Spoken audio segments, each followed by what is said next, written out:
Sam Kinison arrived in Houston in the summer of 1978, determined to break into comedy. For the next 2 years, he trod the boards of the Comix Annex, the Southwest Soul comedy house, learning his trade through countless hours of stand-up. Sam was on a mission, and despite many, many frustrating setbacks and his discovery of liquor and drugs, Sam transformed himself from a green country preacher into a sharp-witted comic.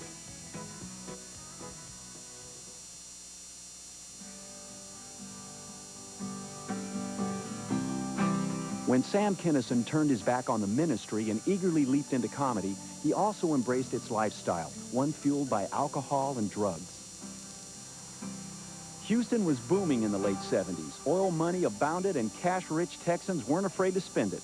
To tap into this river of leisure money, Paul Menzel, an actor and entrepreneur, opened an improv club on the same property now occupied by a dry cleaners. Menzel also opened a stand-up comedy room, the Comix Annex. I came down here with a group of actors, and we wanted to do a comedy review, like the Second City. So December of '77, we opened the doors, and within a month, we had a bunch of guys coming by wanting to try stand-up comedy.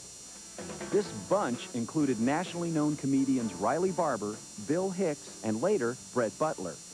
Barber recalls that Sam Kinison got his first moments on stage at an open mic night in the summer of 1978. He was there actually on the Monday, Tuesdays. He was before the Annex part opened up. So you could just come down and sign up. You know, here I am. I want to do comedy. Becky Bonner, who performed at the club, witnessed Sam's first trip to the microphone. And they said, next up, Sam Kinison, and we'd never seen him before. And Sam crawled on stage on all fours. And he had a rolled-up dollar bill stuck up his nose, and he had some white powder. He said it was sweet and low. Others, like fellow comedian Bill Silva, remember a Sam who was thoroughly inexperienced. I remember seeing Sam the first night I saw him was, I saw him wearing a suit and basically doing fat jokes. From fat jokes, he graduated to sight gags. But it didn't take him long, recalls contemporary Jimmy Pineapple, to find his niche. He did this bit that I really loved, and it was called Hoss Cartwright Male Stripper. And he got on stage and, got on the table, somebody's table in the front row, and started taking off his clothes as Hoss Cartwright. And that used to just kill me. Sex became a big part of the act, and it was pretty risky given the time and place. He did some odd things. He used to do this thing where he would start singing, what's that song? I'm Mr. Lonely, I'm Mr. Lonely. He had on blue jeans, and he'd pull a pair of bikini underwear on his blue jeans and start singing and walk out to a guy in the front row and kind of sing to him. And then when he came to the part with, I'm just a soldier, he'd throw the guy off the chair and start dry humping him. Not a pretty visual, but neither was the bit he did with a baby doll, says another Comix Annex performer, Steve Epstein. Miss Smith, you gave birth to a beautiful little baby boy. Oh, there's just one problem. He throws it down on the ground, starts jumping up and down on the kid, picks it up, slams it up against the wall, and he holds it out and goes, April Fools, it was born dead! This, according to friend and fellow comic Dan Barton, pushed Sam into new, wilder territories. Once he realized he could get people's response and laughter and affection, it was about daring. It was about how far can I go. Another one of his cute bits, he did a thing called Barstool Rodeo. He was good at using what was around. And he would sit on a bar stool, he would knock over the bar stool, and he would start riding it. You know, Sam's riding on this bar stool, you know, going yee-haw, et cetera, and then he would take the mic cord and tie it up, you know. But he'd throw the stool down and then fall on the stool, and the stool would break. And the first time he did it, it was an accident, but it got a huge response, and so the next night he came in and broke the stool again. And eventually, the workshop made a rule, don't break the stool. And they changed the rule later to you pay for the stool. If you break anything, you pay for it. Stool cost $20. Sam comes in the day after this rule was made, throws $20 on the front table. Takes the stool, piece of this is how they treat us here. They hate us here. And he just demolished the stool, splinters it. The club's management was livid. Sam was suspended for 2 weeks, and that was like pouring gas on an open flame.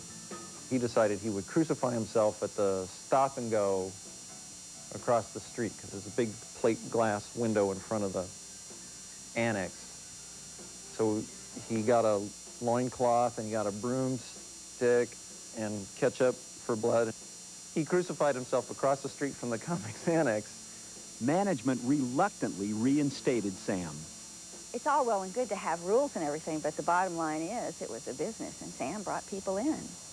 And you can't have your star comic out of the lineup for too long. It was clear to me that he was original. What wasn't clear to me was whether he'd ever be able to earn a living doing this. Along with comedy, Sam discovered another pleasurable diversion. When he first came down here, didn't drink, smoke, no drugs, absolutely clean. Drank a lot of Pepsi. That was his big vice. And then I guess after he'd been here a few months, he started expanding his horizons. He started smoking pot. He had never smoked pot before. And he loved that. I mean, he loved it. To support himself and his habits, which included almost nightly trips to a local Chinese restaurant, Sam would occasionally preach strictly for cash, as witnessed by Bill Silva at the Wayside Community Church. I remember talking to him after that night. We left there, and we were discussing it later that night at the club after the show finished. And we were talking about there was a lady in the congregation who had given Sam $10, basically on the premise of, if you give me money, this is going to get you in heaven. Is basically what it was about. But Sam phrased it like, this is a great, wonderful thing to give me money, it's going to help you get in heaven. The woman gave her $10. I told Sam, I said, well, how can you do that? This is a woman who obviously doesn't have a lot of money. I mean, she's a poor lady. $10 is an awful lot of money to this woman. You know, how can you take her money and go home and sleep at night? And his thing was, he said, well, I agree with you, Bill. She's obviously a poor woman, had a very hard life. You can tell by looking at her.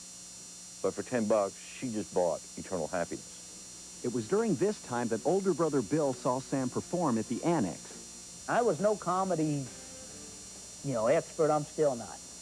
And, but the first time I seen him, I knew that he was doing probably what he was supposed to do in life. If there's any such thing as destiny, he had done it, and he was going to be big.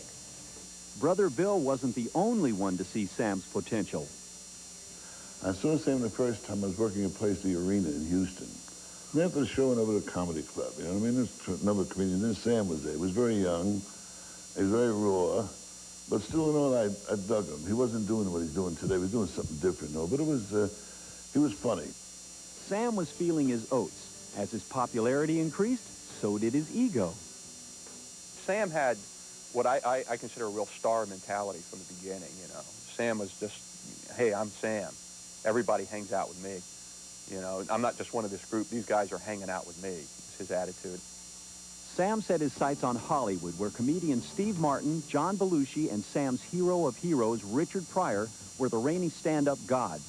Sam wanted to play with the big boys. Sam convinced 3 of the Annex comedians, Riley Barber, Carl LeBeau, and Bill Hicks, whom Sam called the Outlaws of Comedy, to move to L.A. with him. For traveling money, they planned and financed a concert to be held at Houston's Tower Theater, which is today a video rental store. Sam was a draw at the workshop, but the workshop was also part of the draw, you know? And people knew they could see him at the workshop, you know? So and had many times. So I guess, well, they didn't support the show, and they didn't go so well. We were all supposed to be paid for the show, because Sam was producing it. We're going to pay you.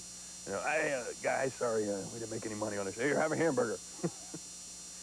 So it was kind of like, well, now what do we do? I had made plans to move, and I was supposed to have, you know, about $1,000 to move with, and suddenly I have no money. Sam, broken, discouraged by the concert's failure, hit the road, preaching for money. The rest of the Outlaws made it to L.A., and Sam joined them there 6 months later. His Houston days were over, gone but not forgotten.